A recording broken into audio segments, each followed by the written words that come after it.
그 바이든 백신 의무화 발표에 지금 공화당 주지사들이 발끈했다. 이게 무슨 얘기냐? 저희가 지금 몇 가지 영상을 좀 보여드릴 텐데요. 일단은 지금 여기 4개의 트윗을 올려놓았는데 이 4가지 트윗들이 전부 다 주지사들이 어제 올려놓은 트윗들입니다. 이건 뭐 공화당 주지사들이 전부 다 이 바이든이 한 말에 대해서 지금 화가 나 있는 이제 그런 모습들을 보여주고 있는데요. 뭐 때문에 바이든이 한 얘기에 지금 주지사들이 화를 내는지 일단 바이든이 한 이야기를 먼저 들어보시겠습니다. 아주 짧습니다. If they'll not help, if these governors won't help us beat the pandemic, I'll use my power as president to get them out of the way. 네, 잘 들으셨습니까? 뭐라고 얘기하는지 들으셨습니까? 제가 살짝 번역을 해드리자면 지금 이제 공화당 주지사들이 백신 의무화에 대해서 굉장히 말 듣지 않고 반대하고 있는데 만약에 이 사람들이 이렇게 계속 반대한다 그러면은 이 공화당 주지사들 전부 다 쫓아버리겠다. 이런 식으로 이야기를 한 겁니다. 그러니까 연방의 대통령이 지금 이제 저희가 이 미국의 구조를 잘 생각해 봐야 되는데요. 미국은 연방의 구조이고 미국 대통령이라는 자리는 연방의 대통령인 것이죠. 그리고 각 주에는 주지사가 통치하는 겁니다. 그래서 거버너라는 이름이 실질적인 각 주의 통치자들은 다 주지사들이 하고 있는 것입니다. 그런데 이 연방 대통령이 주지사들을 무시하고 너희들을 다 쓸어버리겠다, 다 get-away 해버리겠다 그리고 자기가 지금 하려고 하는 걸 강행하려고 하는 이런 모습은 매우 위헌적이고 위험한 발상입니다. 헌법의 구조가 그렇게 되어 있지가 않습니다. 대한민국은 연방의 개념이 아니니까 대한민국 헌법에는 모든 권력은 국민으로부터 나온다. 단순하게 딱 국민으로부터 나온다. 이렇게만 되어 있지만 미국의 헌법은 그렇지가 않습니다. 미국의 헌법은 모든 개인과 주에서 나온다라고 되어 있습니다. 주가 어떤 권한을 가지고 있다. 권력의 핵심이다. 라는 부분을 분명하게 헌법에서 이야기하고 있습니다. 그렇기 때문에 주의 관할권을 연방이 마음대로 끼어들어서는 안 되는 것입니다. 그것이 이 미 합중국의 시스템인 것이죠. 근데 그것을 과연 바이든이 그것을 과연 몰라서 그러느냐? 뭐 알았으나 요즘 기억이 잘 안 날 수는 있겠죠. 뭐 기억이 안 나서 그런 말을 했는지 모르겠는데 주지사들 다 무시하고 내가 대통령이니까 내가 하는 말 다 들어야 돼 라고 이야기하는 것은 일단은 잘못된 말이고 틀린 말이고 있을 수도 없는 이야기다. 일단 그 정도는 아셔야 되는 거고요. 그리고 주지사들이 각각 뭐라고 이야기했는지 한번 좀 보여드리겠습니다. 지금 맨 왼쪽 위에 보면 브라이언 캠프 조지아 주지사가 한 이야기가 나오는데요. 조지아 주지사는 이렇게 이야기합니다. 지금 바이든은 탈레반에게 했어야 할 거친 말을 우리 국가의 주지사들에게 하고 있다. 이렇게 이야기하고 있고요. 그 아래 보면은 그렉 에봇 텍사스 주지사가 한 이야기인데 바이든의 백신 의무화는 민간 비즈니스에 대한 폭행이다. 나는 텍사스인들이 코로나 백신을 맞을지에 대한 선택권을 보호하는 행정명령을 발령했고 특별의회 아젠다에 추가시켰다. 텍사스는 언제나 이러한 권력 장악에 상처를 낼 것이다. 이렇게 이야기했습니다. 오른쪽에 위에 보면 KIV 엘라바마 주지사가 있는데요. 그걸 가져와 봐라. 워싱턴은 엘라바마가 무엇을 해야 할지 말해주지 않을 것이다. 무슨 얘기냐면 워싱턴이 하는 얘기 알라바마 들을 필요 없다라는 이야기입니다. 니들이 뭘 하든 우리가 알아서 하겠다. 이런 이야기를 하고 있는 것이고요. 그 밑에 작은 것이 바로 크리스티 노엠 사우스다코타 주지사의 트윗인데 내 법무팀은 조 바이든의 위헌적 규칙에 대해 소송을 제기할 준비가 돼 있다. 이 총체적인 연방 침입의 예는 참을 수 없는 것이다. 이렇게 이야기하고 있습니다. 그러니까 지금 주지사들이 전부 다 이 백신 의무화를 실천하는 데 있어서 가장 걸림돌이 되는 것이 공화당 주지사들이다라고 바이든이 이야기한 거에 대해서 크게 반박한 것이죠. 걸림돌이 되는 것이 아니라 백신 의무화 자체가 지금 잘못된 정책이다. 그러한 정책을 지금 각 주정부라든가 주에다가 강요할 수 없다. 대통령이라는 자리가 그런 자리가 아니다. 라는 것을 지금 강하게 어필하고 있는 그런 상태입니다. 이제 여기에 드산티스 주지사도 아주 큰 소리를 내는데요. 드산티스 주지사 같은 경우에는 어제 기자회견에서 이런 이야기를 이제 합니다. 바이든 대통령이 민간 기업의 백신 의무화를 도입하는 것은 근본적으로 잘못된 것이다. 이에 맞서겠다. 이런 이야기를 합니다. 그리고 내가 우려하는 한 가지는 그들이 개인과 기업에 대한 의무사항을 강요하는 것이다. 어떻게 백신에 대한 선택 때문에 직장을 잃는 지경에 빠지게 할 수 있느냐? 이렇게 묻습니다.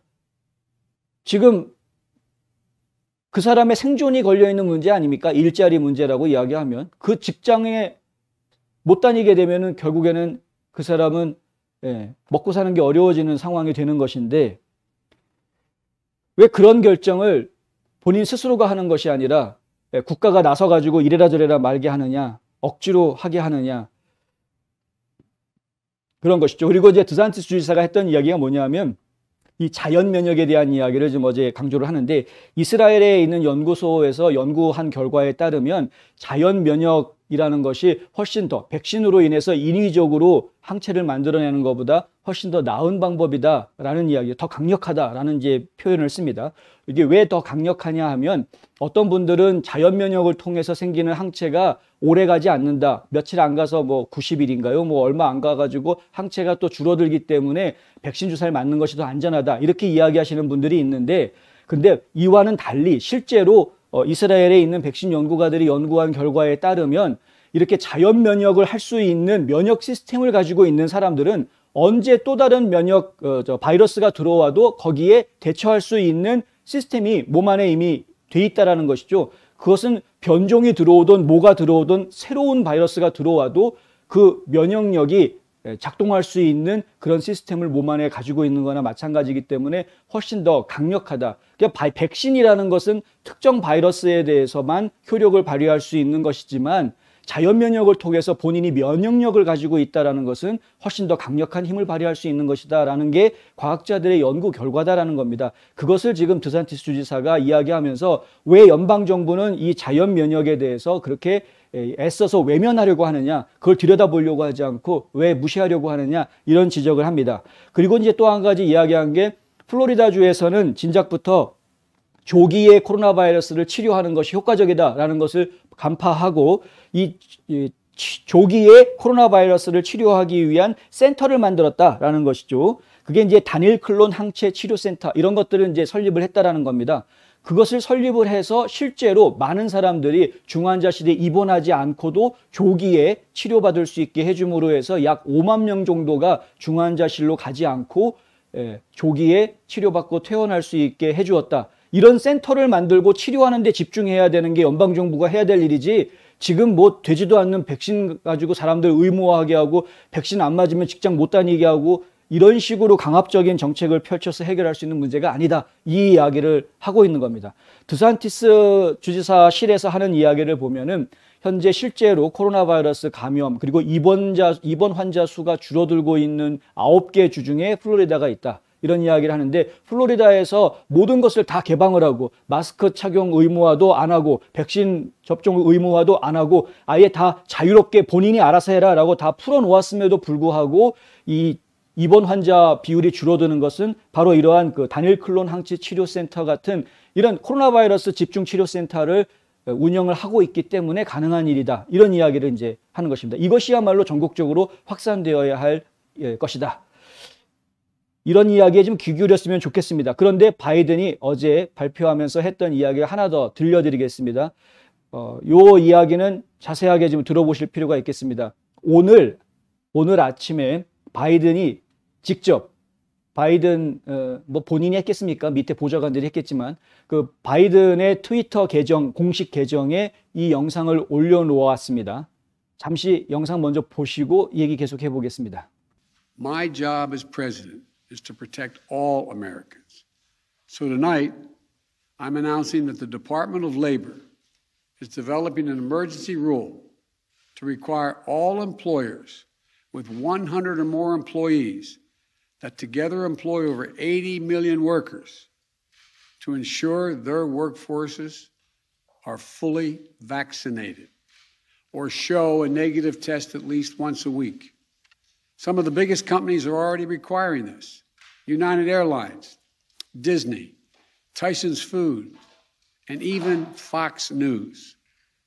The bottom line, we're going to protect vaccinated workers from unvaccinated coworkers. bottom line이 뭐냐? 결론적으로 최종적으로 자기네들이 하려는 게 뭐냐? 우리는 지금 백신 주사를 맞은 근로자들을 백신 주사를 맞지 않은 근로자들로부터 보호해 주려고 한다.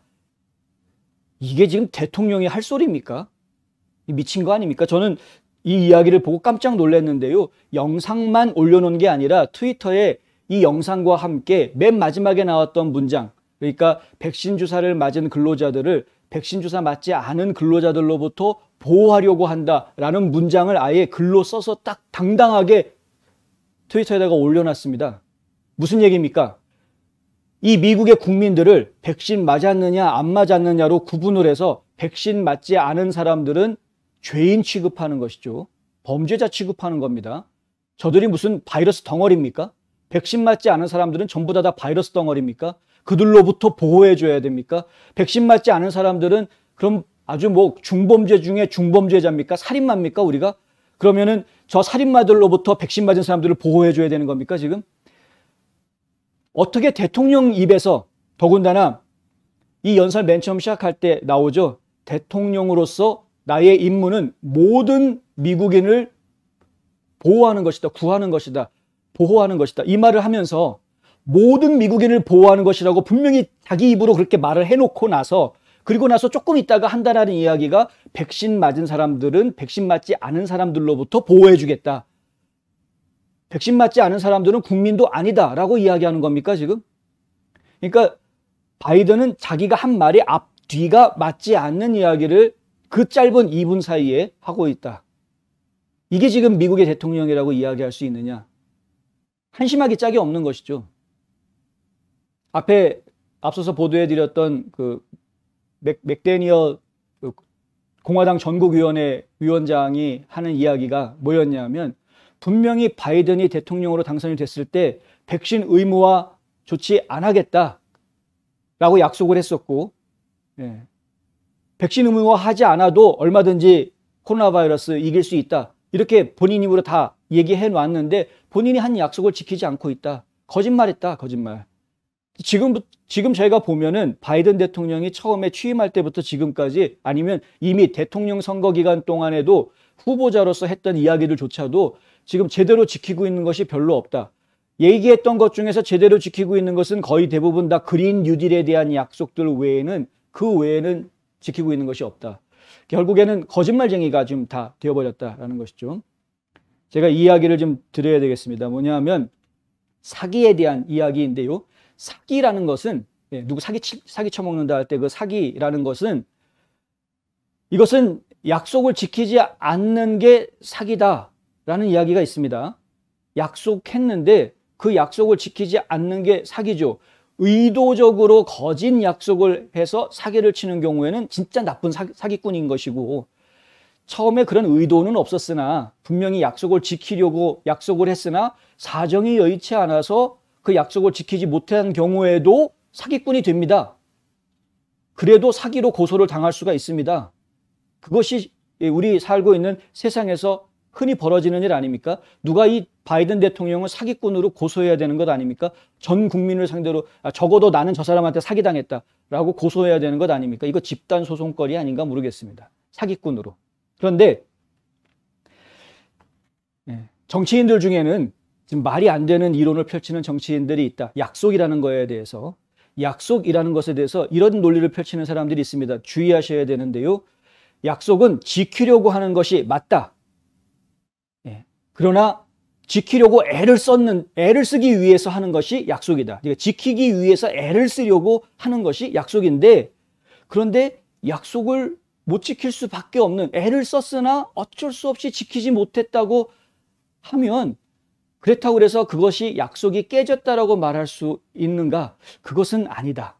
그러니까 약속을 지키기 위해서 애를 썼는데 어쩔 수 없이 약속이 이루어지지 않았다, 지켜지지 않았다, 그것을 약속이 깨졌다라고 말하기는 어렵다. 이런 회개한 소리를 하는 정치인들이 있습니다. 생각보다 많습니다. 그런 이야기를 하는 정치인들이. 그런데 제가 분명하게 말씀을 드리는데요. 맞습니다. 세상에서는 실제로 살다 보면은 내가 한 약속을 지킬 수 없는 상황들이 발생할 때가 상당히 자주 있습니다.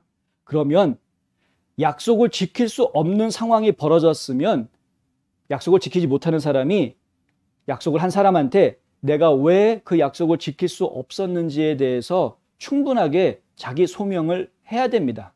그리고 상대방과 약속했던 상대방과 다시 이야기해야 되는 것이죠. 내가 이 약속을 지키지 못하게 되는데 우리 앞으로 어떻게 해야 될 것인가에 대해서 서로 간에 논의가 있고 합의가 이루어져야 한다는 것입니다. 그러면 그 사람들의 약속이 깨지지 않고 계속 유지가 된다고 볼 수도 있겠습니다. 그런데 그런 것이 전혀 없이 분명히 자기 입으로 약속해놓고 어느 날 갑자기 가서 싹 말이 바뀌어버리면 아 그때 뭐 그렇게 얘기했었지만 뭐 사정이 그렇게 할 수가 없잖아 지금 이렇게 해야지. 그리고 갑자기 말이 이렇게 바뀐다 그러면 이것은 사기죠. 사기가 될 수 있는 겁니다. 그 잘 알아야 됩니다. 이 정치인들이 사기치는 정치인인지 아니면 정말 자기가 한 약속을 지키기 위해서 자기가 한 말에 대해서 책임을 지기 위해서 최선을 다하고 있는 사람인지 우리가 확인을 해야 될 필요가 있다. 적어도 내가 살고 있는 동네 지역구 정치인들에 대해서만큼은 이런 검증 작업이 좀 필요하지 않나라는 생각이 들고요. 당장 이 바이든은 사기꾼으로 고소를 해야 되겠다라는 생각이 듭니다.